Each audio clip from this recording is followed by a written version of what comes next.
Good evening. How are you tonight? Again, may I have the privilege and the pleasure of coming into your home to visit with you for a little while.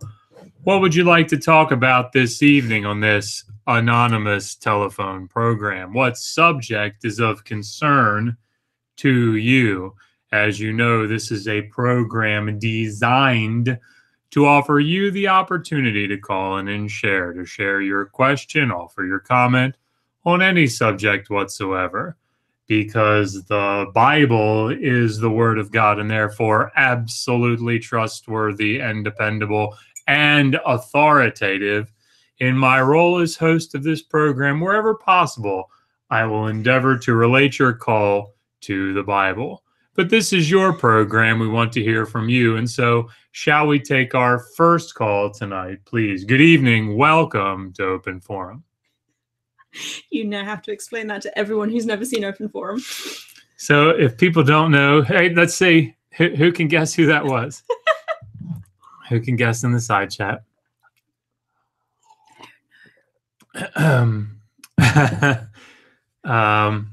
Well, anyway, Harold Camping. Anybody remember Harold Camping? He had a doomsday thing. He did, yes. March 21st. Didn't he have several doomsday things? He did. Here's what he sounds like. This is an open forum in which we have invited all of the news people that are interested in what's happening to family radio and what we're teaching to come here, and I'm going to be. That is Harold Camping. That's Harold Camping. So that was his opening. He was on family radio. That was his opening every night that he did it. And so I thought it was appropriate because we're doing our first call-in program. By the way, we're Digital Hammurabi, and it's great to have you guys here. This is our 6,000 subscriber celebration. 5 and 6, because I was in the UK for 5,000, so we didn't do anything because the UK doesn't have internet, I don't think. It has like snail-driven wind-up dial-up internet that isn't actually broadband. So yeah, I've just been really, really rude about the entire nation of the United Kingdom. Yeah, we don't have good internet at my family's house, so we decided to delay the 5K celebration stream until I got home. And then I got home and we promptly hit 6,000. So we're doing them all together. And we've had a few people ask if we'll do a live call-in show. So we're doing that, and we're using Google Hangouts. So you all are on your honor to not like, I don't want to see any penises today is what I'm saying. Please behave. We will kick you. It won't be an exciting thing for anybody. Yeah, and I think maybe the thing to do here is, if you're good with it, which, by the way, I love this bottom third that Megan is using now. It's really awesome. I didn't know a person could do that. Mm-hmm. Also, Megan figured out yesterday what's wrong with OBS, and she fixed it. But then we couldn't figure out. We were trying to use Skype and OBS, and it was getting too stressful. So I said, we're not doing that. We're doing Google Hangouts, whatever this thing is, Google Hangouts. Before we get going any further, if you have questions for us and you want to come on and talk to us, email us, please. I'm not going to put out the link in the side chat because I am paranoid. I'm not sure what the extra level of effort behind emailing us is really going to prevent. But if you want to come and talk to us, and if you have a question for us, email us. We will send you the Hangout link, and then you can come in and say hello to our lovely audience. But what we're going to do to sort of try to get through, we're going to treat this like a call-in program so that we can get through questions. What we're going to do is have people come in, and I guess I should have run this by you before we actually went live. But you tell me if you think it's a bad idea. And we may have 2 or 3 people like in the room with us at the same time. But we're going to leave everybody muted except for the person that's asking their question. And then we'll answer it, have a little dialogue, and then we'll say thank you for calling in. Thank you for calling and sharing. And shall we take our next call, please? Good evening. Welcome to Open Forum. I probably won't say that, but that's what he would say every time. But then, so we'll drop that person out, or that person will, leave or whatever. and then we'll unmute the next and try to do it that way so that we can get through. Because what I don't want to have happen, as wonderful as like group hangouts are, we get kind of distracted. And we'll talk to the same person for about 40 minutes, which, while very enjoyable for us, is not terribly fair to everyone else who have questions. Too right. So, yeah. So email us, digitalhammurabi@gmail.com if you want the link. And until then, we did actually have a question in the chat already that we're going to address.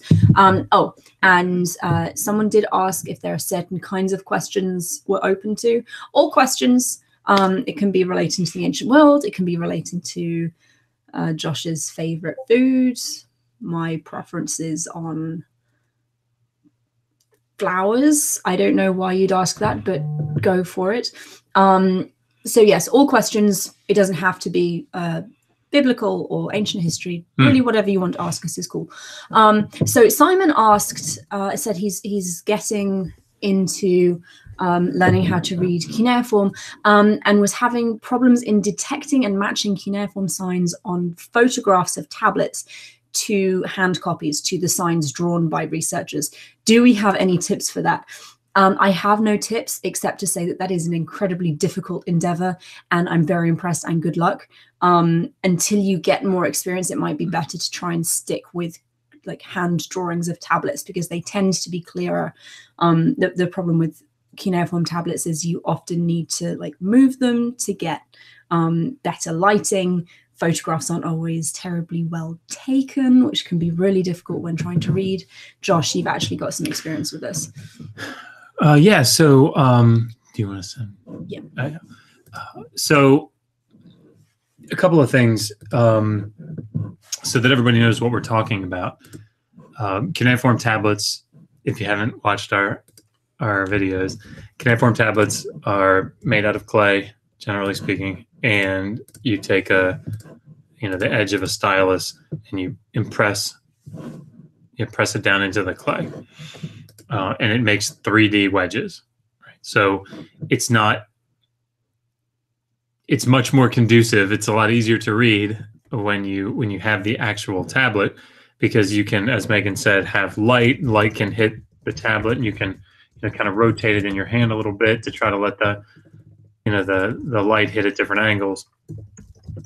So, and reading cuneiform signs, one of the things that happens so what happens is you've got a tablet that you find, you dig it up out of the ground, and you're like, oh man, well, they didn't take pictures of them before. What they did is they took a piece of paper and they drew out the wedges on a piece of paper, and that was called a hand copy, right? And then they would publish that in volume, and people would look at the hand copy and look at the wedges that were drawn out.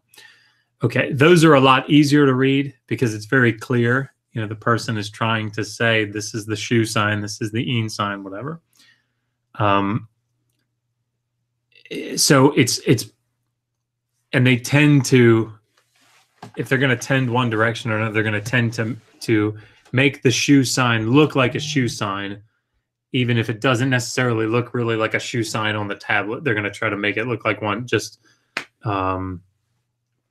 unconsciously, I suppose. Anyways, it's a lot easier to read from the hand copy. So that's what, if you can get your hands on tablets and sit there and really struggle through the photos, that's fantastic. Like that's the best way to go. But I mean, to learn the signs and to learn the forms, probably just do it from hand copies. Sorry, I've got some examples. So what we're talking about is the difference between, and this is a very well-drawn tablet, so this is actually pretty easy to identify signs, but we're talking about the difference between reading something like that in a very fuzzy, grainy, black and white, and it's not focusing, sorry. Okay, so in a very fuzzy, grainy, black and white photograph, which is actually quite tricky, and looking at something like this, which is nice and clearly drawn, and you can see all the different signs. It's a lot easier to read from a hand copy, generally speaking, than to read from actual clay. And yes, it's an admirable goal, and you will definitely get there, but it's tricky. So we have a guest. Hooray. Again, if you want to come in and ask us a question, email us, digitalhammurabi@gmail.com. I'll send you the link. When you come in, you are going to be muted and invisible because I'm paranoid. We're going to talk about my paranoia a lot, I feel. But we have 𝒀ōSupport, who is awesome and wonderful. And as soon as I work out how to do that, hooray! Hello. Did we do it? We did. You're muted. Can I unmute? I'm trying to Do you have to unmute? 🀭? See, this is the... There we go. Yeah, he had to unmute. Hello. Well, hi guys, and congratulations. Thank you. Thank you. Yeah. So I had a question about Assyrian warfare. Now, obviously, we know a lot about how Athenians massacred Milesians, Romans got rid of the Carthaginians. What did the Assyrians do to people they conquered? And do we have, like, at least the names of some people they conquered that we don't know anything about because of them? That's a good question. They did lots of things and very helpfully recorded everything on giant palace reliefs. So they flayed people alive. They killed people and threw them into the rivers. We've got beautiful pictures. I say beautiful, very detailed pictures of them like destroying cities and siege engines and like beheading rulers of enemy armies. And then there's a fantastic relief that's in the British Museum that I saw a couple of weeks ago that shows the Assyrians capturing a particular general, chasing him down, then beheading him and taking his head back to one of their capital cities. I'm not sure off the top of my head if there are people that they wiped out.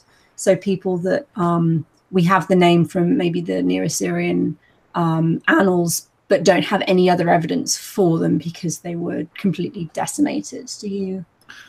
I mean, a couple of things to keep in mind, I guess, about this sort of thing is that there is an ancient Near Eastern motif. It's still, you know, the details of it, I think, are still somewhat debated. But Lawson Younger wrote a book called Conquest Accounts in ancient. I don't remember what it is. It's Conquest. It might be Conquest Accounts in Canaan, which would be. I feel like I would remember that alliteration. Anyway, and basically what he's doing is his dissertation. He's up at Trinity. None of that's necessary, I think, for this. but he published his dissertation, and it's about this. You hear it on YouTube a lot, actually, in our community. Hyperbolic language, right? So. The Assyrian kings, you see it in the book of Joshua. They destroy everyone and like salt the ground so nothing can grow there, and there's no one ever from that nation ever heard of again. And then like the next inscription or the next passage in the Bible, you've got people from that country like trading, battling again because they actually weren't wiped out. So I think we all have to. Okay, this sort of goes into the bigger question. How do we identify those sorts of things? Like if we were going to say, what did they do and to whom did they do it?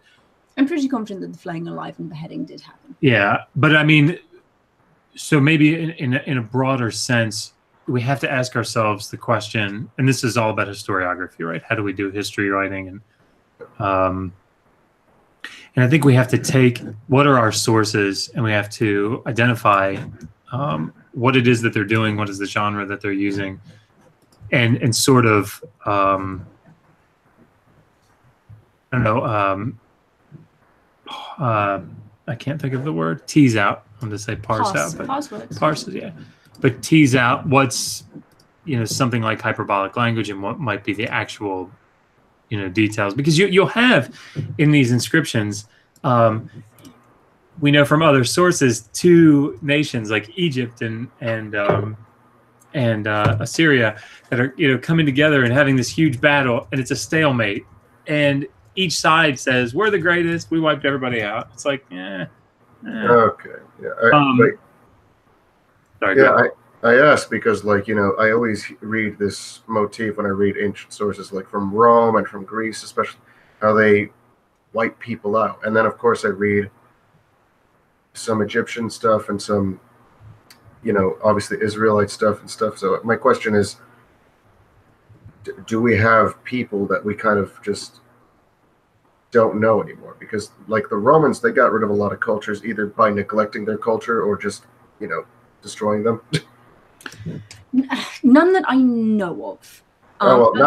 Neglecting more often, but I don't think we know much about the Carthaginians. I mean, we know they spoke Punic, but we barely know a lot about Punic, no? So not off the top of my head, I'm sure there probably are some that are mentioned in, for example, Near Assyrian historical documents or military records as existing, and we just haven't found them yet. But I'm not sure I know of any that we don't know of, probably because they were wiped out or otherwise. And the Syrian Empire was huge, like massive. Territory-wise, in modern country senses, like we're talking Turkey down through Egypt, Iraq, Syria, all of that area. And so the Near Assyrians weren't necessarily seeking on wiping people out. They preferred to terrify other nations so that they'd pay them tribute. And considering the amount of territory they had there, it does lend legitimacy to the idea that when it came to these narratives of, you know, wipeouts, that they were exaggerated polemics, like hyperbole. Exactly. And you do have to, when you read this stuff, you do have to wonder whether what you're looking at is a sustained military campaign or yearly raids that happened to try and keep outposts under control to make sure that smaller kingdoms were still paying you their tribute. So it's less about wiping out and more about making sure that you get paid what you believe you're due. An excellent resource, probably a good place at least to start, just to kind of get an idea, by Mario Liverani. I was tilted the wrong way. Assyria, the Imperial Mission. So this is in the Mesopotamian Civilizations series. It's a peer-reviewed series, obviously. You can find it on Eisenbronze. This is a 2017 publication, so I mean it's very recent, and of course Liverani is a phenomenal scholar historian. I'm gonna order this, but it's really good. Like the table, I'll just read you some of the table of contents here. Imperialism, God's will, so the god Asher, holy war and just war, communicating with God. What we're talking about here, down in 13, battles and sieges, punishment and forgiveness, destruction and reconstruction, exporting despotism. So you have this sort of layout where he's trying to make sense of the data, and of course he's going to take it from all the different sources. He's not just going to rely on royal inscriptions or anything else. He's obviously a phenomenal scholar. So yeah, I'll definitely get that book. I just had one last question though. Yeah, sure. By modern estimates, how large were their armies? Oh, probably 20 people, maybe even 25, and like 3 oxen. And 3. That's a fantastic question. I have no idea. Yeah, absolutely no idea. Josh is going to quickly flick through this book and see if we can. Yeah, we can find something for you. No, I don't know. One of the blessings and curses. Yeah. I don't Why know. doesn't that sound right? I feel like that's not part of this. I'm looking for army size, like that's going to be in the index. Okay, sorry. That's probably not gonna be there. Is that when you have this vast wealth of data from Mesopotamia over 3,000 years, 3,200 years, and you have the originals, right? You have the actual tablets. It becomes very difficult to know about everything. And so you end up having these very specialized fields. Like if you asked us about Mesopotamian astrology. Royal inscriptions in the All-3 period. I'm your girl. Right. But if you want to talk about like astronomical texts or something, even though that's in Assyriology, that's in our field, like that's a whole specialized field. So warfare, actually, Dr. Reed wrote his dissertation on different objects of warfare and some of the things that go along with that, but in the Hebrew Bible. But in the Hebrew Bible, it's a little easier to wrap your hands, get your arms around the topics. You have a somewhat finite set of textual data that you're using. There's a lot of math there, which makes things easier. So someone somewhere has probably done, well, I'm sure someone has done the work. We just don't know it. Yeah. Because we have so much bureaucratic like detritus. We've probably got like the ration lists for the army, which will tell you, or at least give you the means by which to calculate exactly how many men they were, like men and horses they were feeding. I would bet that Liverani would talk about this, because that's just the kind of guy he is. But I'm not gonna. No, I don't want to. Don't know. So Wikipedia is reliably informing me, and like we're not taking this as fact, but they do actually have a reference. 300,000 plus is the number they're giving me, and the reference for that is Healy, the Ancient Assyrians, page 23. I have no idea how reliable that is. That was published in 91. So I mean, maybe that's the ballpark figure we're talking about. But lots of people is what we're going with. Yeah, more than 20 and 3 oxen. Yeah. a little more. Just a couple. But yeah. Definitely. That's what I want to know. Just a little bit about their military, what they did to people. Well, here I found a paragraph. Now this is at the end of chapter 13 on battles and sieges. Finally, it is necessary to comment on the quantification of Assyrian and enemy combatants in celebrative inscriptions, which he spelled wrong, which is interesting. But celebrative. This is always a good sign. Sorry, Mario. I have previously noted that the number of Assyrian soldiers increases 3 times from Ashurnasirpal II to Shalmaneser III. From Ashurnasirpal II, we have the number of 50,000 Assyrian soldiers in the expedition to Mount Mehru. But this is an exceptional case, being an expedition to fell trees and not to fight enemies. An estimate based on enemy numbers suggests a figure in the region of 20,000 Assyrian soldiers. For Shalmaneser III, we have a figure of 120,000 Assyrian soldiers in its 14th campaign. The number of his opponents at the Battle of Karkar was 60,000, which might be closer to the average size of the Assyrian army. So we're going with lots and lots of people. Yeah. So maybe 300,000 might be exaggerated too. Yes, entirely possible.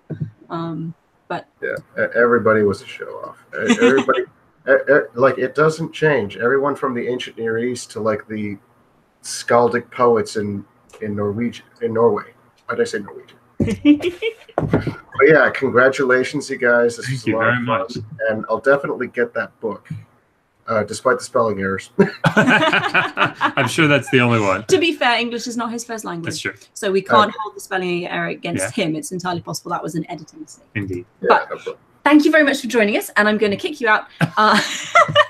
But in a kind and uplifting way. In a kind and uplifting way. Okay, let me just get ready. Thank you. Oh, and that's a screaming baby. So we have, while we're going to leave the baby because he might go back to sleep. But we've had several questions come in through the live chat. So we're going to go through some of those. If you want to come in and talk to us, that would be lovely. Yep. We are here to chat. Just email us, digitalhammurabi@gmail.com, and we will send you a link. I was under the impression we were going to have like 40 people just tearing down our email. We're not that interesting. No, we're clearly not. So, and I'm going to read this for you and then look at the baby because this is a Hebrew one. Oh, okay. So Digital Hammurabi from 0, Josh just killed himself on the desk, 0, 1 through 2, 1 through 2. Is Deuteronomy 22, 28 to 29 actually about forcing women to marry their rapist, or is there a reading that's more likely and less terrible? Let's take a look at it. There we go. Deuteronomy 22.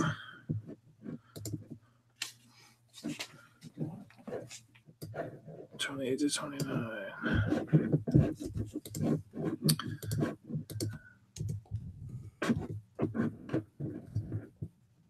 Oh, okay. Yeah. Sorry. Let me just read it in a something that everybody will know. While he does that, I'm going to answer another question. What is Sanskrit? I don't know. It's very, very, very far outside our field. So I'm sorry, we can't answer that one. But Josh is going to talk about Deuteronomy, and I'm going to check on the baby. So if a man finds a young woman who is a virgin, who is not betrothed, and he seizes her and lies with her, and they are found out. Then the man who lay with her shall give to the young woman's father 50 shekels of silver, and she shall be his wife, because he has humbled her. He shall not be permitted to divorce her all his days. Okay, so from modern standards of morality, it's that bad, right? Like we, I gotta be careful about not move the table. By the way, if you can't tell, we found a really, really cheap desk, but it goes in the corner. So now you can see a different angle of our room. But we didn't have any space. So anyway, okay. I just noticed that the screen looks different. Sorry. Focusing. So, you have to remember, and we've talked about this at some length recently, that virginity. Okay, so maybe go a little more broadly. There's a different idea concerning women, wives, daughters. For all intents and purposes, in a lot of ways, they're considered a type of property. And I want to be careful how I say that, but I mean, in a very real sense, children also kind of fall into that category, in the sense that the husband, who's the head of the household, has the right to do a lot of different things with his family that, we would find reprehensible today. For example, if, he becomes indebted to a creditor, he can sell off his wife. He can sell off, as a debt slave. He can sell off his children as a debt slave, or the creditor can come and take the children. So, when you think about marriage in the ancient world, and in particular in this time, it's a transaction between the husband to be and the father of the bride. So there's a dowry that's given, there's a bride price that's paid, and it's a transaction, it's contractual. So when you see things in the Hebrew Bible, and not just in the Hebrew Bible, but in just in the ancient Near East in general, when there's an adulterous situation, it's seen as a crime against the husband of the wife who's committing adultery, right? So,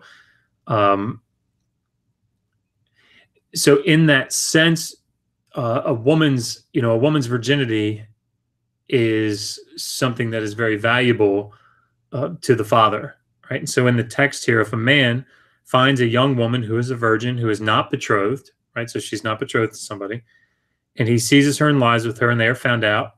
Right now, at this point, she has lost a significant amount of value, right? She no longer has a virginity, and now this is a crime here against the father, right? So then the man who lay with her shall give to the young woman's father 50 shekels of silver, and she shall be his wife, because he has humbled her. And the word there, I'll just look. I'm assuming it's anah, and it is. It's anah, pio, which is it's what it is everywhere. It's this idea of, at least in this particular passage, cohabitation, sexual intercourse with a woman who, which brings her lower. And so, as the idea here is that he is to care for her, because he has made it much more, or far less likely, perhaps, it's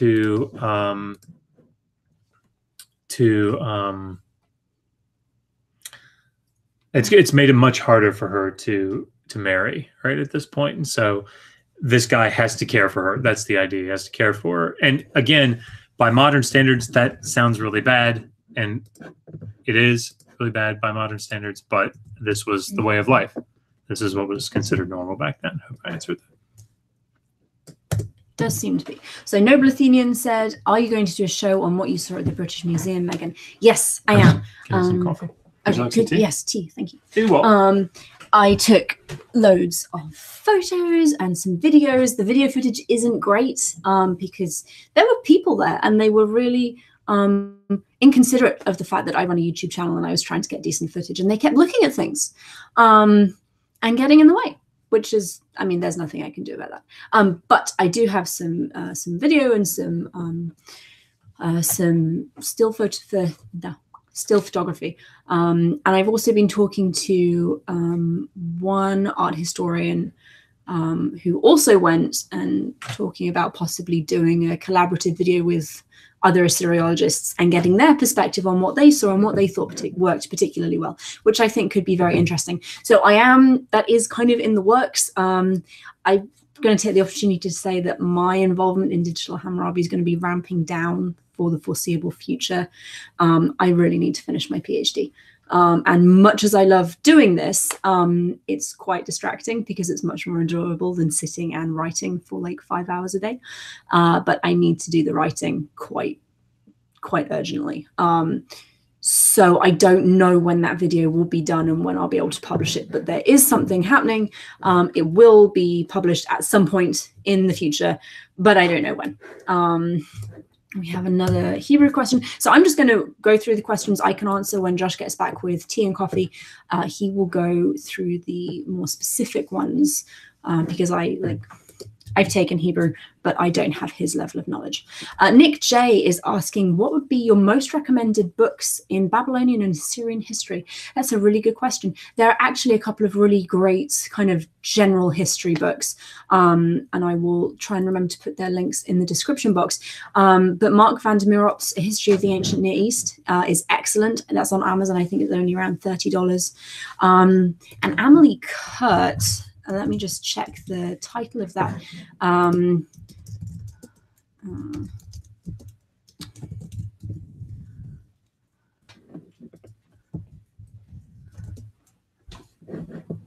Do you remember what Kurt's book?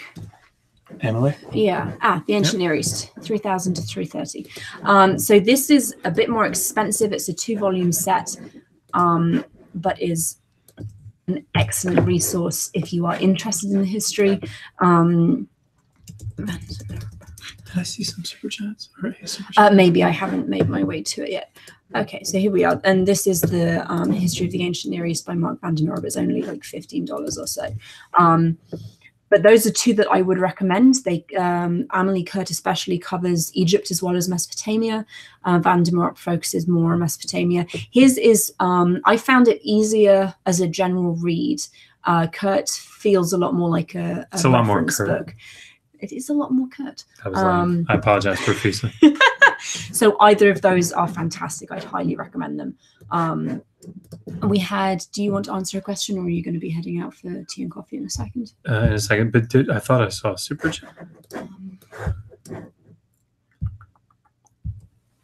And do you guys want me to read? I was thinking I'd read the super chats tonight or today in Harold Camping. In Harold Camping's voice. Why didn't you do Ken Hoven's? Okay. I feel like more people. Yeah, so Vibrantly Brantley for $6. $6 for 6K. And of course, 6K, he recommends, 6,000 years. Of course, that's how old the Earth is. We all know that because a dog will never produce a non-dog. Okay, I'm here to help. Okay. You're amazing and I love you. Oh, so a quick question. B. Havens, weird question. Any idea how old the saying, like eating figs in Damascus is? This has just been totally debunked. I've never actually heard that saying. Nope, sorry, don't know. I heard it just now, though. We did hear it just now, but that is the first time. Apologies. And while I remember, if you want to come on and ask us your question in person, please email us, digitalhammurabi@gmail.com, and I will send you a link. We have a message from Richard Madsen.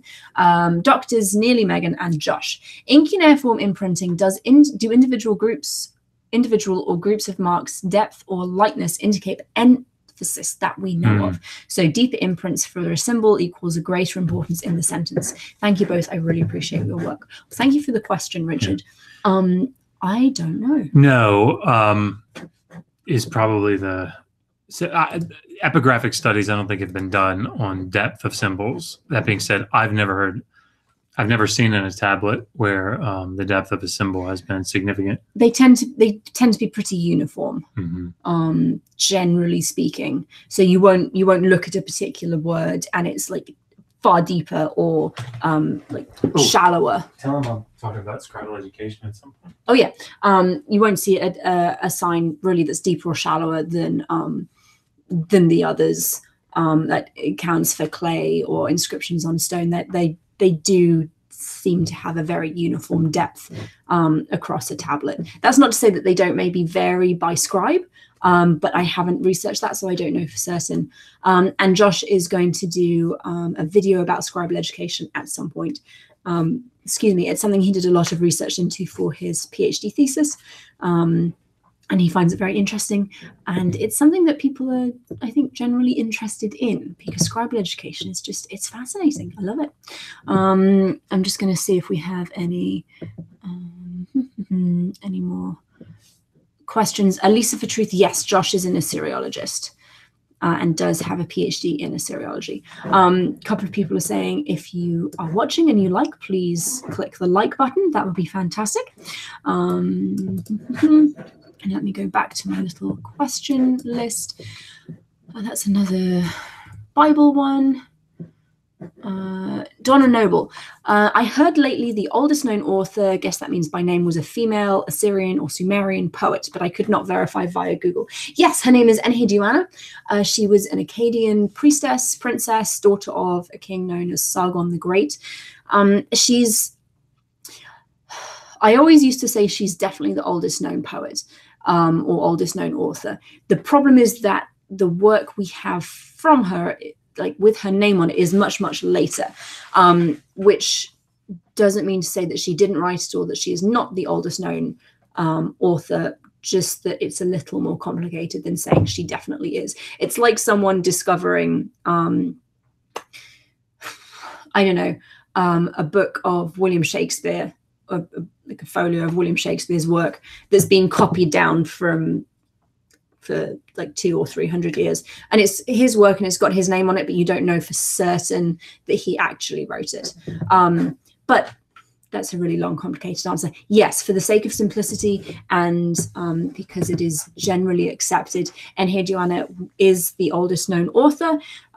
She was a priestess of the moon god Nana at the city of Ur, but her personal religious devotion seems to have been toward the goddess Ishtar or Inanna, and many of her compositions are like hymns to the goddess.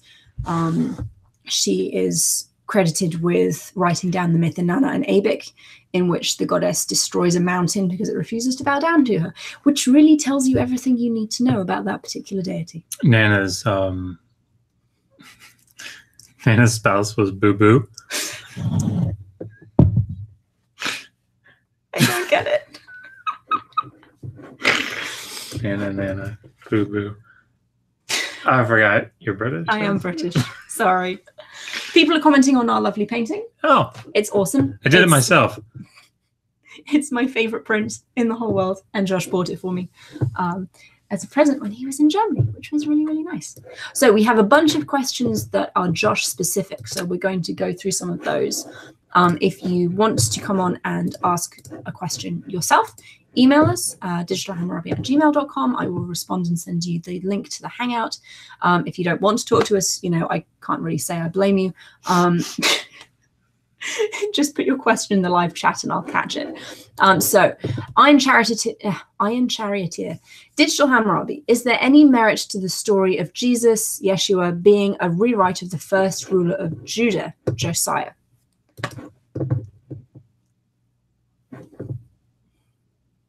I don't know that I've ever heard that.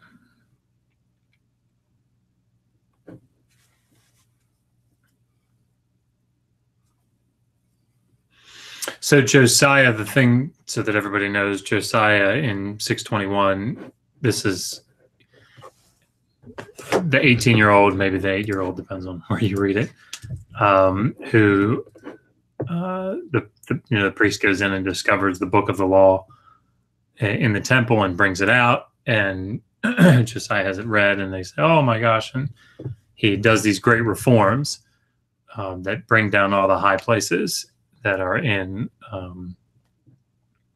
the land, places, individual shrines where you would worship these other deities, and it is generally agreed upon that this represents the book of Deuteronomy, or at least it's intimately involved with the book of Deuteronomy. I've never heard the comparison though with Jesus, maybe because he's not really a lawgiver. I'd have to look and see. You'd like the dullard, please. So this is from Enkidu 5, and of course it's for $5. Dullard voice, please. Okay. So a challenge to viewers to contribute to the HAPS, which is like the APB in the Stuttgart Gensia, even though Dr. Bowen has been completely debunked. Boom! I mean, come on, Josh. The game over. Thank you, Enkidu5. If you do want to contribute to our scholarship fund, we take donations via PayPal, which is digitalhammurabi@gmail.com. And we have a Patreon, which is patreon.com/digitalhammurabi. And all donations that come through the Patreon go to our summer scholarship program for PhD students. And we found out there's a very real chance that we're going to have to pay taxes on that money. We're so smart. Yes. We're very smart. So for every $1 that you give, it costs us. Well, no, because maybe we're talking to our accountant. Maybe it doesn't. We're not quite sure. But we're pretty sure that it does. But don't let that stop you from giving. No, definitely do it because it's very worthwhile. That was but it's really given us a great impetus to make this a non-profit as fast as we can. He was like, you have to pay tax on that. No. But nuh-uh. So while I catch up on some questions, Chuck Anita Martin. When Jesus mentions the abomination which makes desolation spoken of by Daniel, does he not know that Antiochus IV fulfilled that prophecy hundreds of years before his birth? So this is one of the neat things about prophetic texts, and that is that there is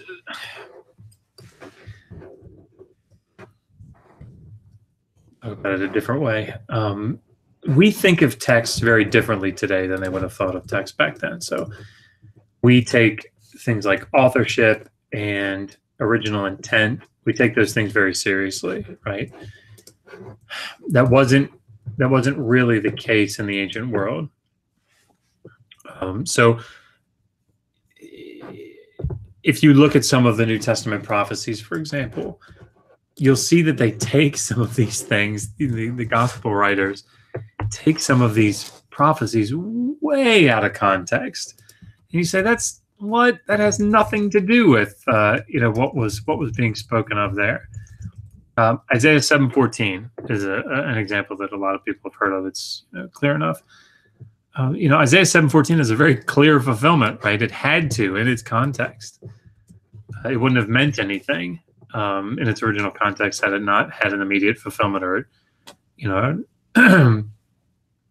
something there in that period. So the idea of taking a text, trying to think of another good example of this, but with Daniel in the early first millennium CE, you have people looking back at it and saying, actually, Daniel himself didn't understand or wasn't given to understand that the fourth beast is actually Rome. It's not Greece like he thought. So, there's a different idea of interpretive methods. And so it's perfectly within, the realm of, it's perfectly within reason them to have this idea either of a double fulfillment or of an ultimate fulfillment, of a progressive fulfillment, even if they thought about it in such in-depth terms, I don't even know that they would have. These are just things that are taking these prophecies from the Old Testament and applying them to a later figure, a later messianic figure. So. Okay, so someone's asking if they need to keep repeating their question, which is a great question. You don't, as long as you tag us at Digital Hammurabi when you type your question out, I'll see it. I do scroll back up and down, and I've actually got a running list of questions that I'm taking out and we haven't received any saving. Not yet. Oh. Insects are cool for $2. And of course, insects are wonderful because they tell us that evolution is not true. It's been totally debunked. Do you like insects? Won't be offended if you say no. Okay. Now, I love insects because they go into the water with the otters. Okay. I'm here to help. I'm not quite sure how to follow that up. Yes, I like insects. There are some insects I'm less keen on, like maybe cockroaches. Don't like those so much. But well, are they even insects? How many legs? I think they're spiders. I don't think they're spiders. Or wolves. Or wolves. I mean, they might be wolves. Biology is not my thing. I don't like insects, roaches, like wolf. Yeah, that was good. I like that. But I like things like ladybirds. I think they're really cool. I quite like ants. Ants are fascinating. It's a ladybug. Oh. British people are strange. Ants are awesome. And caterpillars. I don't think caterpillars are insects, but I like caterpillars too. What other insects do I like? Woodlice. Are they insects? I think they're insects. The little tiny armadillo looking dudes. They're really cool. I liked those a lot when I was a kid. Lots of fun. I don't know if any of the things I just listed except ladybirds are actual insects. But I like all of those things. We do have this. Oh yeah, we have that, which is pretty. And don't worry, they all died of natural causes. Because I did, before we bought it, I did actually, like, it comes with a little information booklet thing, and I read through that at the store. And they're all from butterfly farms. And when they die, they're preserved afterwards. They were beaten by their... Because actually killing butterflies They were beaten by their slave master, but they survived a day or two. So it was totally cool. Yeah, so that was okay. So we have another question. Again, if you want to ask us your question in person, please email us, digitalhammurabi@gmail.com. I will send you a link. Iron Charioteer, was Cyrus the Assyrian who conquered northern Canaan, aka Israel? Cyrus was not an Assyrian. Cyrus was a Persian. That's kind of late for me, but he conquered most everything, so I'd assume he conquered Canaan. Yeah, so at the time that Cyrus of 539 is what we're talking about, BCE, at that point, the Neo-Babylonian Empire was at its lowest point. Nabonidus had come back from a very strange journey to Teman, leaving Belshazzar, his son, in charge, not as actual king, but as, I don't know, acting regent. I don't know. What do you call him? This is too much detail, sorry. But Nabonidus came back, and then Cyrus was able to, according to the text, was able to just walk across the Tigris, I think by stopping it. Seems reasonable. And yeah, I don't know about the actual. I mean, he would have had to have taken over Canaan, but I don't remember precisely when that would have happened. But I imagine it would have been. I mean, the Persian Empire conquered pretty much everything. It's what they do. Yami Yamizuki. How do we know that Yahweh should be pronounced Yahweh? I know that the Greeks rendered it as, I didn't read Greek, so what's that? Yao. As Yao, and the Romans as Jove, which would be pronounced as Yao. Yeah, the pronunciation of Yod He Vav He is complicated, and I don't know that I'm actually well read up on the secondary literature to talk about it. There are certain things that you can do with, the Hebrew text and excuse me, looking at how certain consonants, what vowels certain consonants would take given their proximity to other consonants. But I mean, that's a as I remember, it's a somewhat detailed discussion. But yeah. Excellent. Jacqueline Hyde, Christians often claim that against the backdrop of surrounding cultures, the laws and regulations described in the Hebrew Bible are morally superior. Thoughts? Bullshit. They're actually very in keeping with the surrounding cultures and the laws that we have from the wider ancient Near East.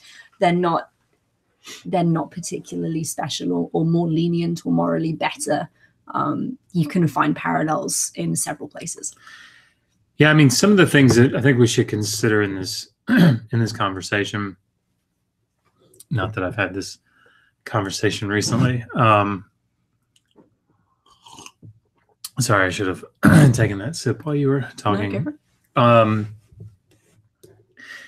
couple of things. One, the date that these texts are written. So Covenant Code is probably the earliest, in Exodus 20. It's not just Exodus 20, but 20 to 22, I think. So, but anyway, then probably have the Deuteronomistic laws that come next, and then the Levitical laws, particularly the Holiness Code, and Leviticus comes later. These are sort of the three big places that you see legal text in the Hebrew Bible. The dating of these is actually really important to the discussion because they're, they may go back to the 7th century. I think they're probably they probably find their finalized form in the Persian period, but they're late, I guess is what I'm saying. So a lot of times the parallels that you'll see are with the laws of Hammurabi, for example, which is mid-18th century.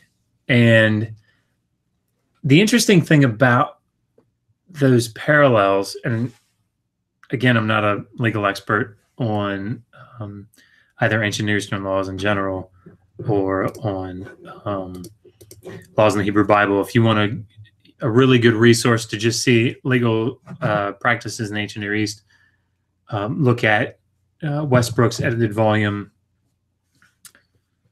I'll find a link. Yeah, she'll find a link. But it's laws, I think, in the ancient Near East. But Freimer-Kinsky has a chapter. Tikva Freimer-Kinsky has a chapter, and actually that's a nice little book, Everyday Law in Biblical Israel, if you want to look specifically at Biblical Israel. I'll find it. Oh, sorry. There are certain laws that I think do probably are probably a little bit better. Right, there are some protections that are put in place. There are some, though, that stand out as not quite as good. For example, the length that a debt slave would work in the biblical text is 6 years in the Covenant Code, and he's released on the 7th. And yet, in the laws of Hammurabi from, let's say, 1,200 years earlier, maybe, they worked for 3 years and released on the 4th. So I guess what I would say, though, is 6 one, half dozen the other, right? There's consistency. I think pretty consistent consistency, which is very consistent. And to the point that if you read Westbrook's edited volume, he's got an opening chapter where he talks about the basics of ancient Near Eastern law. And you can just see that it's just sort of a ancient Near Eastern law, even though there are nuances to all the different places. It's pretty consistent. There we go. I've said that consistently. Well, you're very consistent there. Mrs. Jesser, caterpillars are baby insects and woodlice are crustaceans. That's awesome. I didn't know they were crustaceans. I wasn't sure about the insect thing. And someone said that someone needs to tell me what insects are. I mean, I have a vague understanding. They have the 3 body parts and the 6 legs. But when you're kind of answering questions on the fly about insects and your favorite awesome. insect, On the fly. That was completely by accident. Oh. Sorry, I'm hilarious by accident. It's not always easy to come up with an answer that is, useful. So I just kind of talk. And also, I'm not an entomologist, in case that was in any way unclear after my spiel on woodlice insects and what the hell are caterpillars. I don't study ants either. That's good.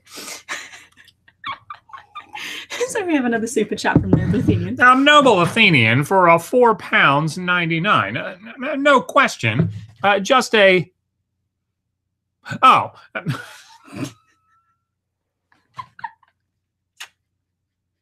She's like, why can't you pronounce the word congratulations? Let's sound it out, Because you were trying to work out how to pronounce fireworks. I thought it was some symbol of some sort, that I was supposed to read. It looks kind of like dinger. Well, I didn't think it was that, but thank you for I would go there. Okay, now let's try that again. Okay, I'm here to help. Noble Athenian for £4.99. No question, just a congratulations and keep up the good work. P.S. Woodlice remind me of trilobites. Both are cool, no question. And of course, they're only 6,000 years old because we know that from the time of the global flood. Beautiful. Okay, here to help. Nick J. Do you know who Semiramis is? Many evangelical circles are purporting she is the wife of Nimrod and started the mother goddess concept at the Tower of Babel. Thoughts? No, I mean, I'd argue against her starting the whole mother goddess thing because we have mother goddesses going back like to the Eridu creation story, which is old. No, I don't know. I mean, I guess my response would be evidence, please. Not from you, obviously, Nick J. No. But from these evangelical sources, and I suspect that it is the biblical Probably text says isn't it. a lot of evidence. One of the things that I have seen is there tends to be this idea. I remember having a conversation with a good friend of mine who graduated with his PhD from a theological university. And I said to him, how do you deal with flood accounts? The flood account that's found in the biblical text, predates the biblical text by, as much as 1,500 years. And he said, well, and this is sort of one of the common things that I hear anyway, is that there's the true story that's been passed down and it gets corrupted. And that's when you end up with, like things like the Sumerian flood story, which is the corrupted version. It's a faith position, right? This is, I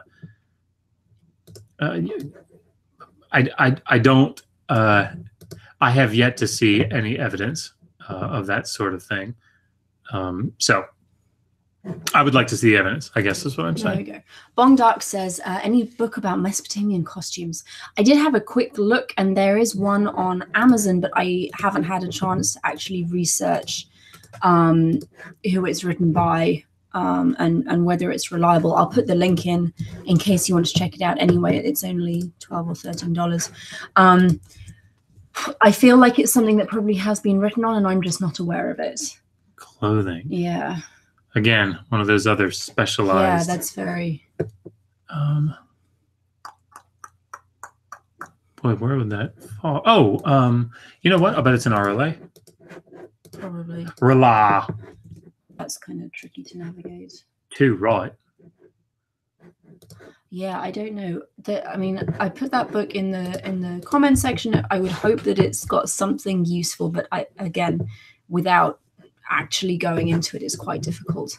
Oh, Tim Smith says hello, and he is in Surf Beach, Southwest Australia. Oh no, New South Wales, Southwest, New South Wales, Australia. Hello, Tim. Thank you for joining us while you're on holiday. That's really cool. We're so happy for you. Down the beach. Beach, was Sargon really great? It depends who you ask. If you ask him. I mean, yeah, definitely. You want to talk about the name Sargon?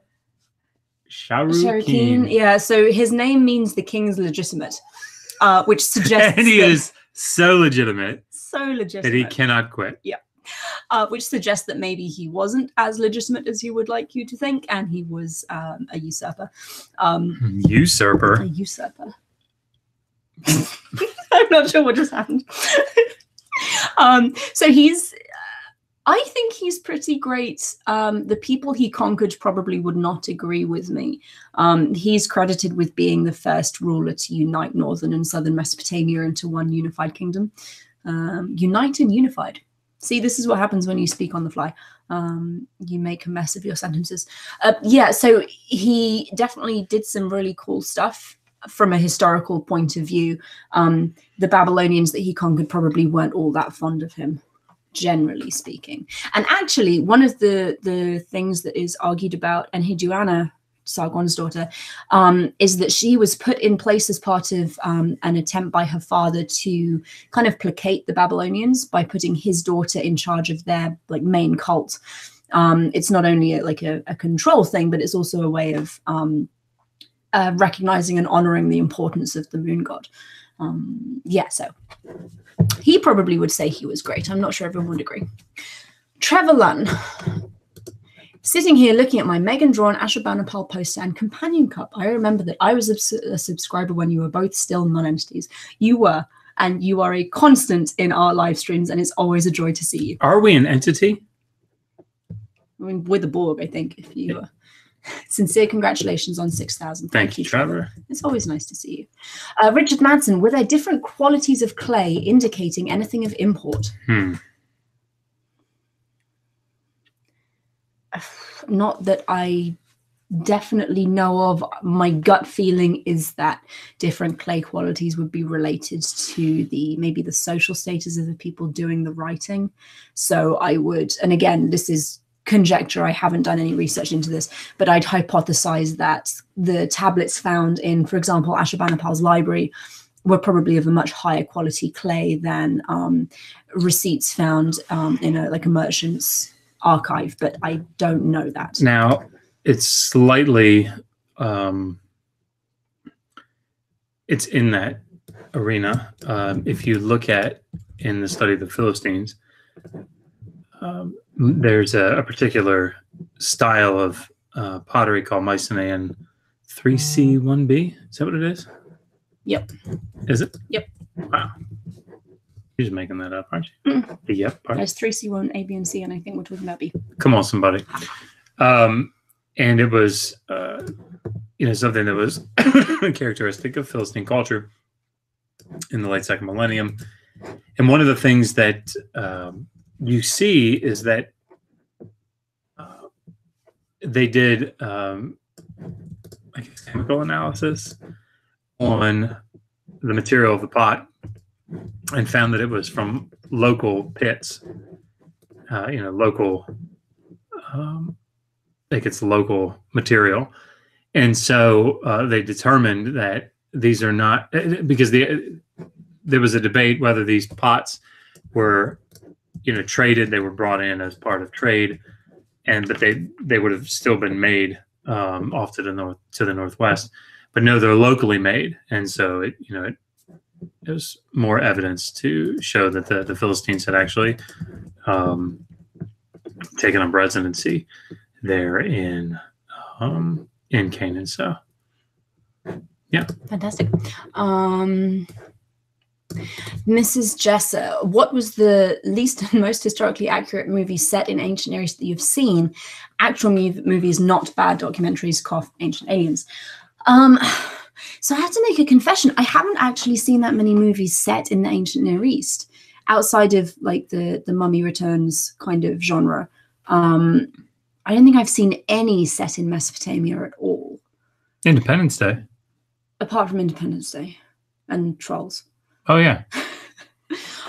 Put your hair in the air. Exactly. So I think the most and least historical are going to be like the Mummy movies. Well, no, let's go with The Scorpion King as probably the least historically accurate film.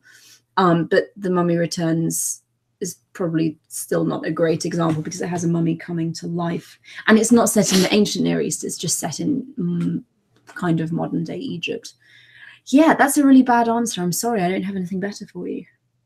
I don't watch movies. He doesn't watch movies. Except for Die Hard. I mean, Life of Brian, maybe. But again, not really speaking to the historical accuracy of that one. Probably more historically accurate than The Scorpion King and The Mummy Returns, though. Intellectual iconoclasm. Would you stop thinking before you speak? Geez, what is this? An intellectual stream. Good point. Vesta Freya. What in the ancient Near East, what, if any, graffiti would you expect to see? Any recurring theme? So, great question. Graffiti. I don't actually know of any specific graffiti. I know there is some in Egypt. You get rock graffiti, and they seemingly discover new examples with some regularity out in the desert. And it was 80s rock graffiti. Really big hair. The closest I can think of in Mesopotamia are examples of mud brick that we have. There's one with a dog footprint in and one with a toddler's footprint in, but no like actual true graffiti like you might see made by Fancy Nancy. That you might see like in Rome. And I suspect a lot of that is because of things like mud brick deterioration. It doesn't generally keep all that well. So unless it's baked, it kind of disintegrates into the surrounding mud plain. I can't think of any specific graffiti type inscriptions. Do you have any? No. I got nothing, Jerry. Nothing. Micah Hesketh.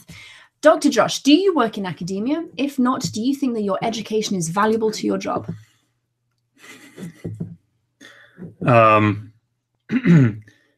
So I'm thinking about the second question. Sorry. So I try as much as possible to keep certain aspects of our lives private. So I try not to talk about my work. No, I do not work in academia. And there are reasons behind that don't have anything to do with academia. Everything's worked out well, I think. But yeah, we had to make some life decisions. Yep. Yeah. So no, I would love to work in academia, but what we're doing now works out really well. And do I feel like it's valuable? Yes, in the sense that critical thinking and being able to evaluate sources is, I think, interdisciplinary, and particularly the thinking critically part. And even though I know there's some, and I see that there's a question coming up from Jesus is Lord, he might say that I don't think critically, and that's okay. If he does, I'm going to kick him. Oh no, don't kick him. Why not? Because he's being. But it makes me happy. I really think that Jill and I we'd probably have a beer. You two would get on, yeah. Yeah. But yeah, that's a good question. Miss Jessa, you didn't notice my typo on insects, so she wrote a comment about insects. She wrote incests. I did not notice that because we were talking about insects. I was like, oh, that says insects, and it really doesn't. Jesus is Lord. Is it true the Hebrews' moral code placed more value on human life as well as the better treatment of women and slaves than the rest of the ancient Near East?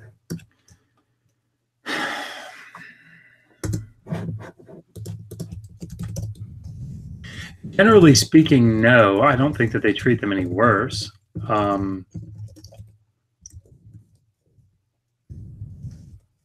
I would say that it's probably similar.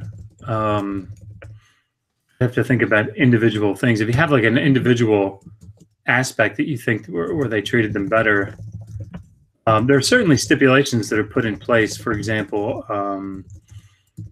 yeah, okay, here's something. So Deuteronomy 21, 10 to 14, you know, once, and I haven't looked in depth as to what you can do with female captives in other ancient Near Eastern texts, but certainly in Deuteronomy 21, you see that captive women from foreign lands that are taken and, you know, forced to marry, once you've, oh gosh, he's so cute. Once you've defiled them, humbled them, whatever you want to translate that word, by cohabitating with them, you can't just turn around and sell them to a foreign nation.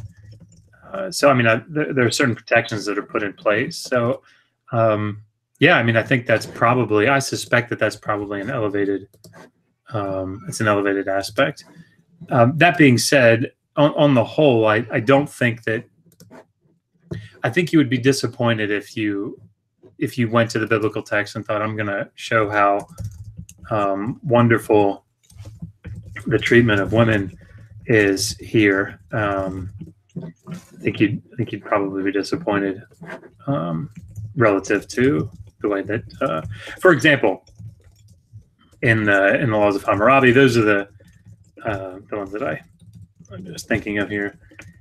You see that a female slave who receives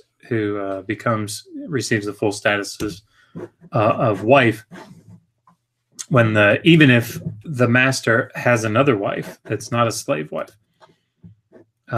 she's not just, when the master dies, she's not just put out. She's allowed to stay in the house. She's allowed to, utilize it. And if her children have been given full status, well, then she's allowed to divide the property with the other wives. I mean, there are also things that, there are also protections that are put in place in other ancient Eastern texts. I would say that, now that I've rambled on for 3 or 4 minutes, I would say that it's probably a complicated comparison to make, and it would need nuancing, like everything else that I say. Nick J, how old are the Chaldeans as a group? 7. As in, how far back do they go? Chaldeans. Okay, Jill, I'm sorry, I'm blocking you. You call my husband a dancing bear. No, it's completely unnecessary. But that's sort of our running joke, because I don't like it. But it's okay. Jill, I'm going to bed for you, boss. It's okay. You're I mean, if you want to, if you want to, I obviously won't stop you. But no, it's all right. He means it playfully. I think. He doesn't. Oh, come on. No, he doesn't. How old are the Chaldeans as a group? I don't know that. Brinkman would be a good person to look at there, but I think that they're coming in. We see them coming in like right around end of the 2nd millennium, beginning of the 1st. But they're a distinct group that you see in particularly southern Mesopotamia. So the Neo-Assyrians, they're part of this Neo-Babylon. They become part of they're part of the Babylonian problem. And so they're a group there. Frustrated atheist, can you explain to Jesus as Lord that there are at least 2 flood stories within the flood account of Genesis? Yeah, so it's debated whether they should be called J and E, or if they should be called something else, but nonetheless. And actually, this gives me just a second to talk about this. So I just finished my script I just finished my formation. He's doing handstands. Sorry, this is the baby monitor. I'm trying to decide if I need to go and get Oliver. He's doing handstands in bed, so I think he's probably okay at the moment. So I just finished the script for my Formation of the Pentateuch video that will be coming. Well, I'll be recording the video soon, and then a long and wonderful process of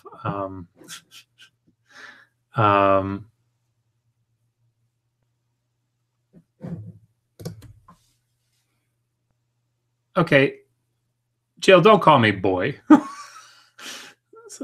Unless I'm misreading that, which, come on, man, I'm going to bed for you. Don't make me regret that. I mean, you won't regret it. I'll just block it. No, it's all right. He's okay. I mean, sorry. If whatever. Yes, so I finished my script for the formation of the Pentateuch. So I'll record that shortly, and then I'll start the editing process, which is sort of a long labor of love. Indeed, but it'll be good. I sent it off to Dr. Reed just for him to give it a once over, because I try to peer review even stuff that's general and agreed upon. I like to have somebody else in the field peer review it. But yeah, one of the things that we'll do is we'll actually look at the flood story, and we'll look at how you have two different commands from God to that he's going to bring a flood and the reason why, and that you should build a boat. And Noah agrees twice, says that he will do it, and then he does it. You have 2 of every animal to be brought in one story, and then you have 2 of every unclean and 7 of every clean animal in the other. The flood lasts 40 days in one and 150 days in the other. I mean, and again, this is not, and it's sort of one of the parts of my video that I try to emphasize. This isn't a video that's intended to like destroy Christianity or something, right? No scholar that I know of goes into this going, "Oh, let's destroy Christianity."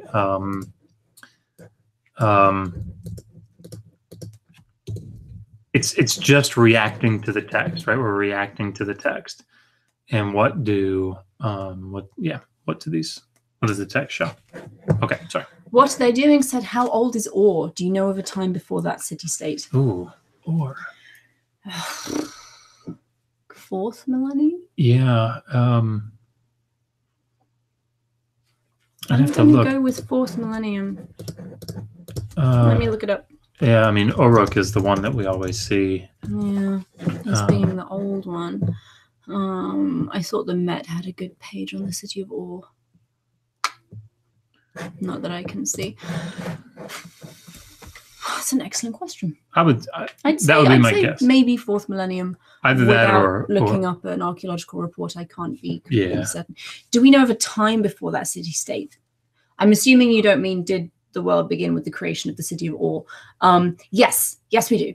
Josh mentioned the city of Uruk, which is generally agreed to be the first known city. Sorry, I'm just tagging a question. I see Skylar Fiction. Yep, he has a question. It's a good question. Heck yes, it is. So yeah, we do know of a time before the city-state of Ur, and actually Ur doesn't become important until a little bit later in history, in the early dynastic period, which is like 3,600 on, maybe 2,600. Really? I'm not good with dates, which is an awful thing to admit. I mean, I think it starts around 20 early dynastic. 9. No, you're right, 2,900. I should just never ever have. This is a lot to keep in your head. It is. That's something I should know, though. Yeah. So we have. I can't even remember what I was saying. Never mind. Yes, we have evidence for before the city of Ur. I'd like to know where that was. That who asked that? Nick J. Maybe it'll come up as to why. What do you think of Herodotus's account of Babylonian? It's dumb. The Babylonian walls being wide enough for a chariot to drive around. Is there any proof of that? I'm trying to remember what Gilgamesh says about. I don't think he says anything about width. So Herodotus, I'm generally a little skeptical of. We don't know for certain that he actually visited the places he went to. If he did visit them, he's a very credible witness. No, I'm using that incorrectly. Gullible. He's a very gullible witness because if he did go to Egypt, he reports how the Egyptians keep alligators as pets, and that one of the inscriptions on the pyramid records how many radishes I think the workers who built the pyramids were paid. And we know they were crocodiles. Exactly. And we know that the workers were actually paid in donuts and not radishes. Is your donuts make the go nuts? So generally speaking, don't know how far we can trust Herodotus. Having said that, city walls were huge. I don't have a citation for you. I have not looked into Babylon's walls, like particularly. But when you think about things like the Ishtar Gate and the processional way of the Neo-Assyrian, Neo-Babylonian city, they were like big monumental structures. So while that may be like a hyperbolic exaggeration, they were very, very big. What in the world? Okay, two things. Jill, I did not dance around your question. I answered your question. Number two, and you know I did. Stop being so funny. But the other thing, Smitty asked him if Deuteronomy 21 and just general slavery based on captivity is somebody's timed him out. Yeah, frustrated. This has got it. Richard Madsen. Personally, I love Dr. Josh's terrible jokes. Oh. I love his jokes. I think they're wonderful. They make me happy. Sorry, I was just going to say, I see this a lot, right? That because debt servitude is, and it's absolutely true, debt servitude is technically voluntary in most cases. I don't think that in Nehemiah 5:5 that they would say, I mean, in 1 Kings 4:1, that they would say that, the widow woman who's the creditor's coming to take her 2 kids, that's a voluntary thing. I mean, probably maybe technically but I think that she would rather not give her 2 children away. But let's take debt servitude out of it for a second, because technically I would say, yeah, it is.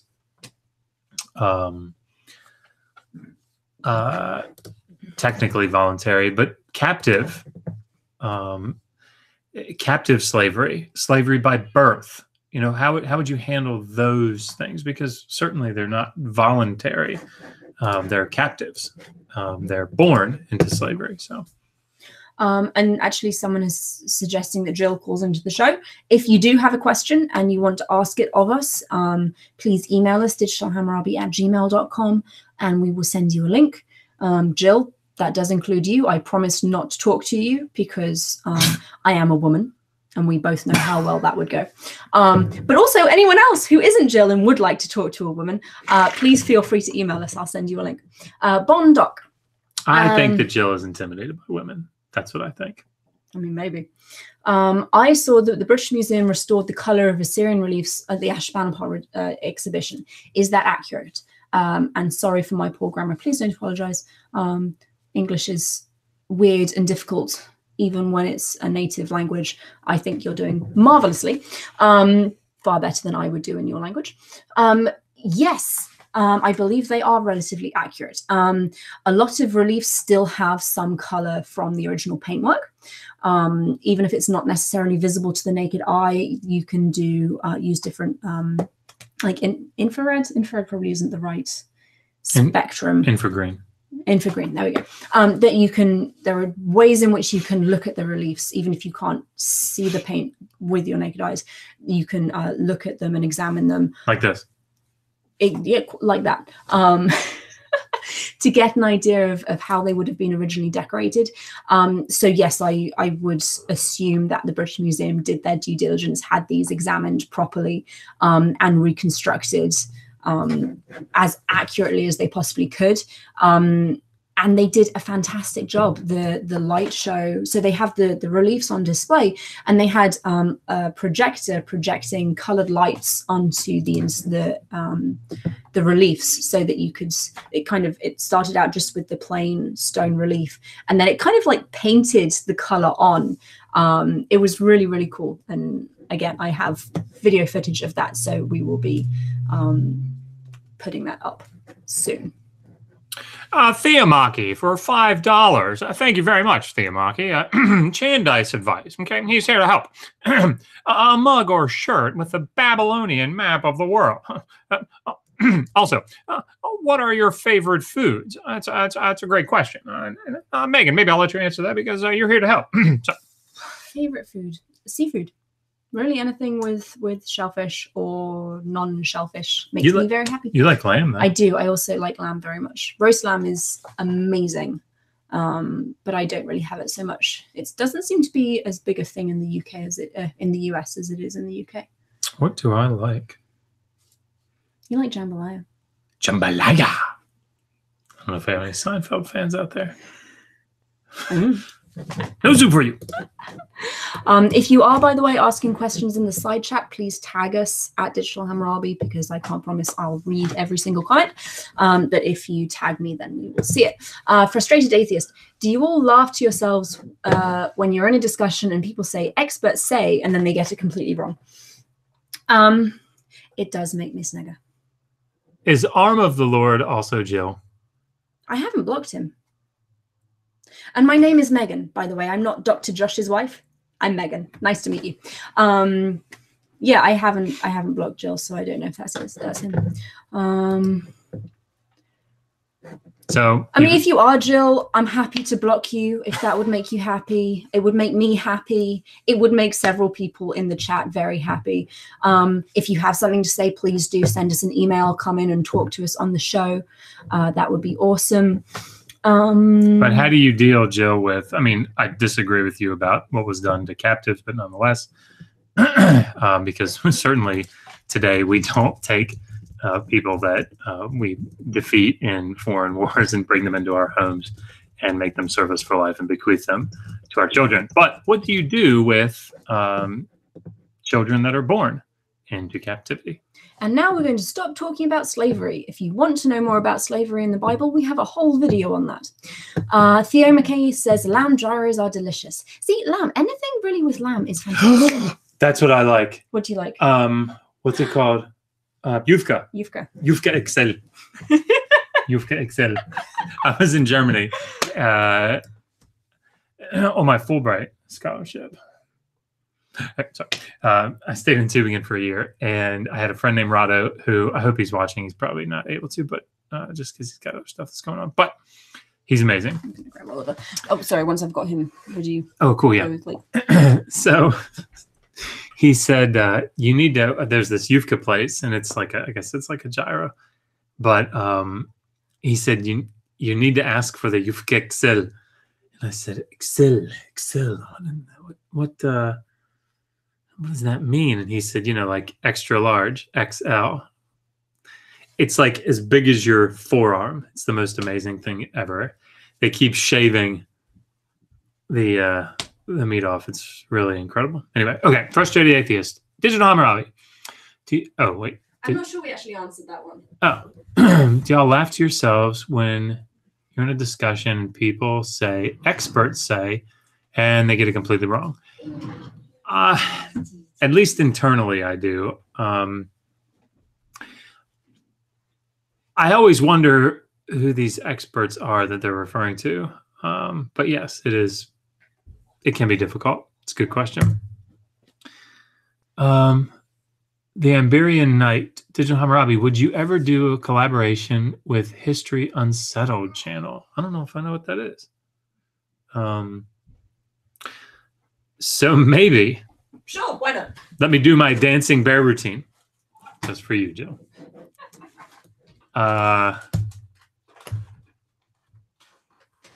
Nick J, Digital Hammurabi, according to scholarly consensus, when was the Book of Job written? Probably 5th century. I'd have to look. Probably in the 5th century, though. But I'd have to look. Don't quote me on that. Skylar Fiction. What's your favorite cereal? Cornflakes, Megan says. I like Raisin Bran. I think that might have been 2 of the lamest answers. I like my cornflakes with raisins, if that helps. It doesn't. No, it doesn't. It's a good question, Skylar. Thank you. Mr. Jessa, do you guys have an opinion about Jesus myth theory? I mean, the less crazy ones, not the ideas sprouted in stuff like Zeitgeist. I don't. I suspect that because I haven't taken the time to research it because I'm lame. I suspect, however, that scholarly consensus is probably not mythicist. But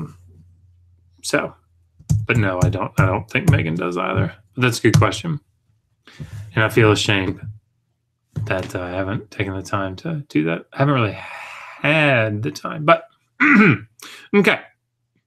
Tim Smith, I have heard the Hebrew translation of the beginning of Genesis.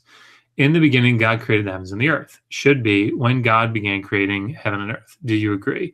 Complicated issue. So both are fine. It just depends on how you point the text. So in Hebrew, you have consonants, and the consonants are, hi, buddy. Hi. Hi. You want to say hi?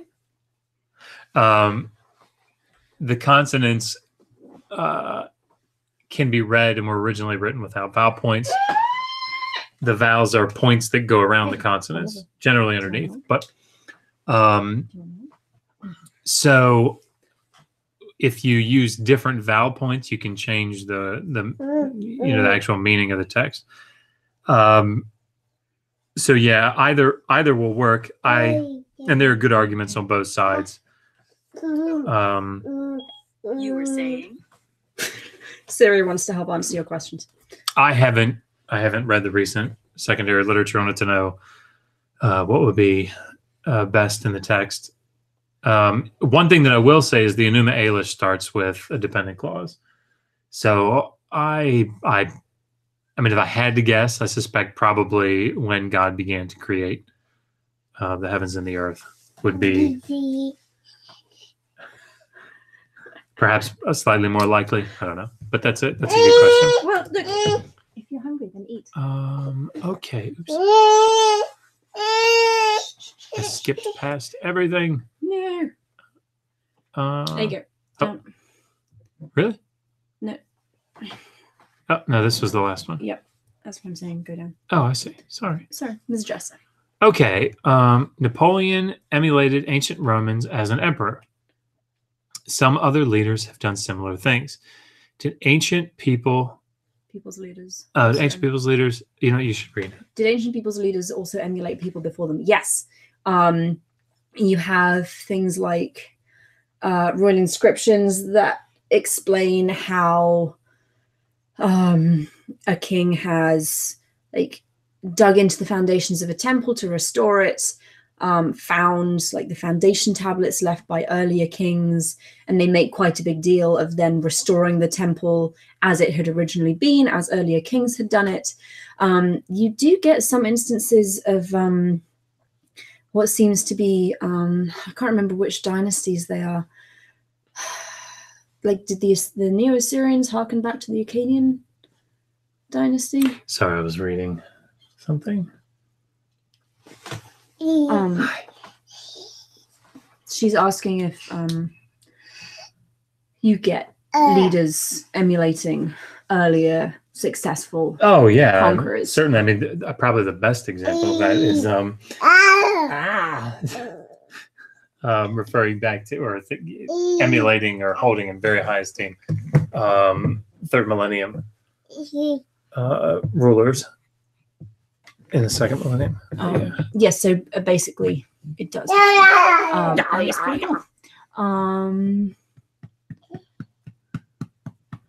Sorry, I'm just scrolling down to see if we have any more questions.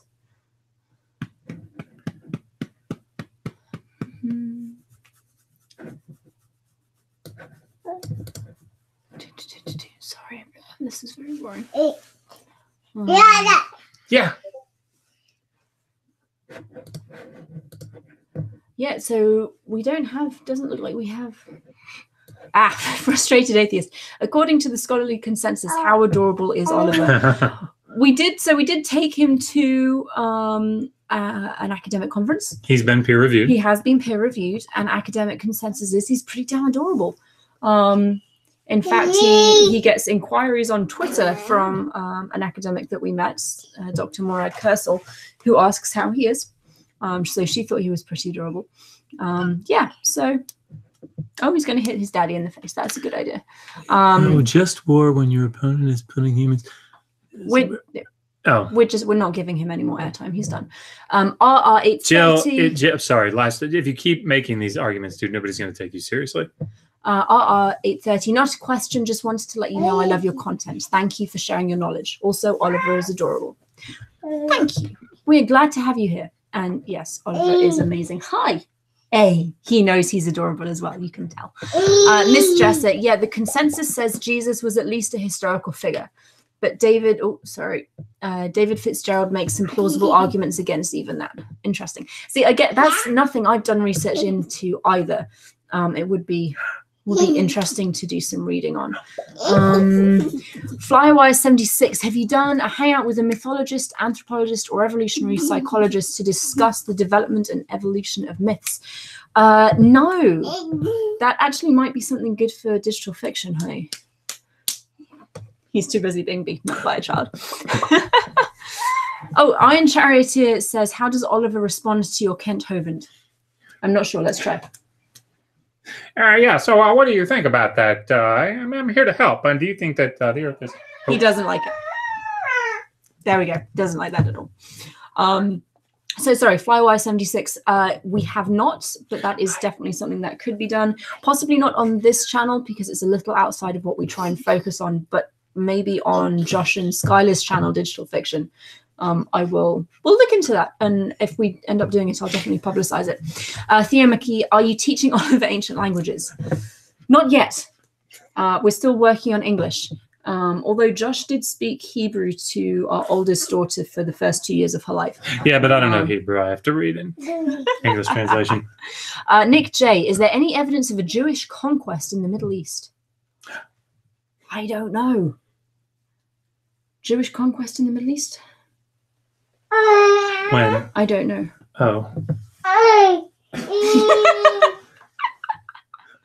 Oh, you mean like something like going into Canaan? No.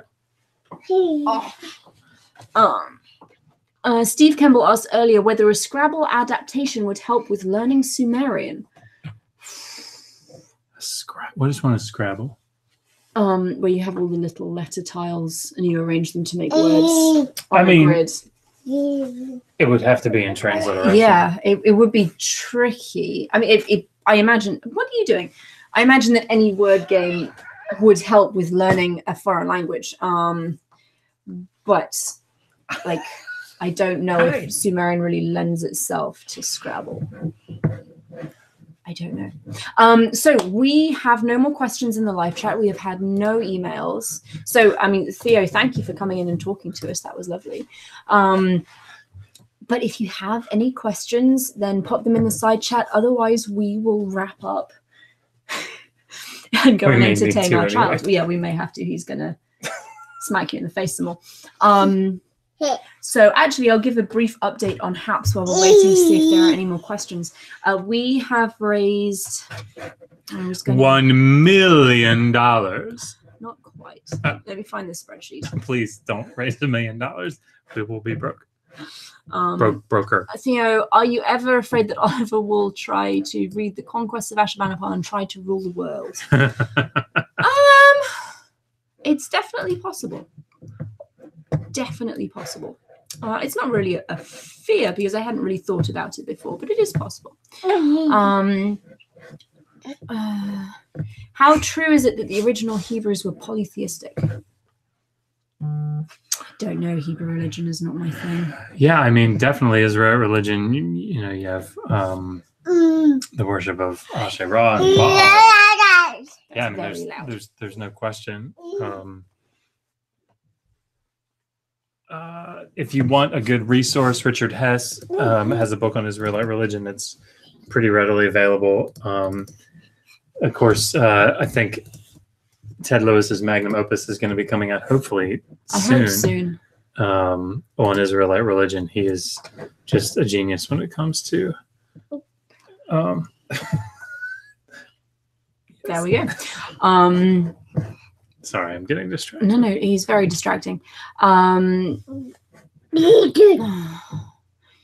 A Jewish scholar told me that the word translated as created should be fashioned. What are your thoughts?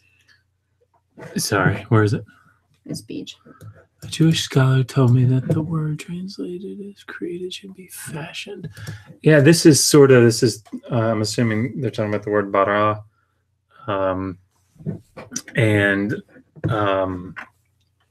I don't know that, but this is sort of the argument that I'm blanking on his name now. Why am I blanking on his name? I don't know. John Walton makes this idea that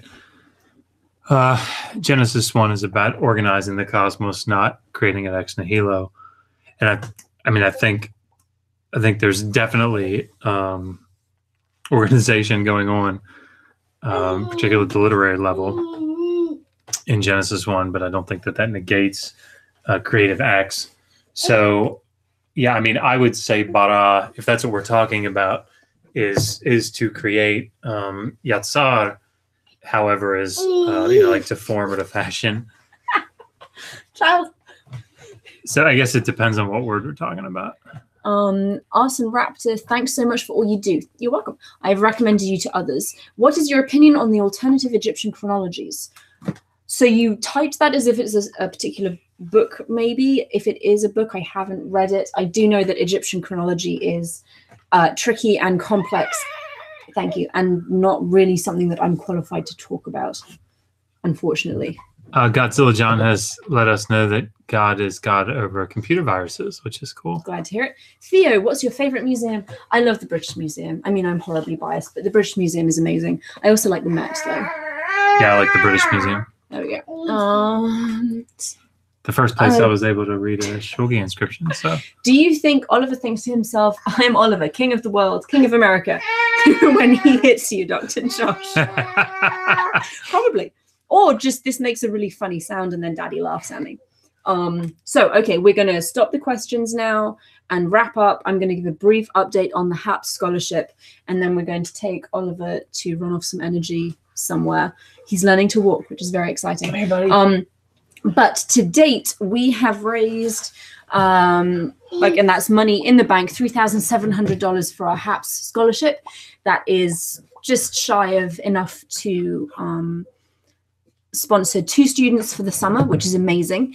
And our patron is, our monthly income from patron is high enough that if it doesn't decrease, if we don't lose any donations, any monthly donations, by the time June rolls around, when we start giving people money, we will have enough to fund 3 students. Can I get that one? Which is all down to you, and it's absolutely amazing, and I genuinely can't believe it. So that is incredibly exciting. I'm not going to say we're definitely funding 3 students, because if we lose a bunch of patron income, then Josh and I are on the hook for a couple $1,000s. We're already on the hook for a couple of $1,000s. Which we don't have lying around in spare change. But it definitely looks like we'll be able to fund 3 students. I'm currently scheduling interviews. They'll be starting, I think, first or second weekend in March. But that will be put on the calendar. That's digitalhammurabi.com/calendar. I'll put it on the YouTube community page, on Twitter, really on anywhere that you see us, we will put information out. So that's really exciting. And yeah, it's amazing. And also, if you donated during our donation drive, thank you very much. I am currently reviewing the paper choices for the prints. We have some very nice paper samples. And the artist formerly known as Prince. The artist formerly known as Prince. So we'll be doing that and getting those ordered this week. And as soon as I have them, then I'll be sending them out to everyone who is owed them. Hi. Haha. Oliver just saw mummy. I think that's everything from us. Do you want to say goodbye? Thank you, everyone, for joining us. This was lots of fun. And we will talk to you soon. Until next time, resist poor scholarship. I always ask, how do you know that? Bye, everyone.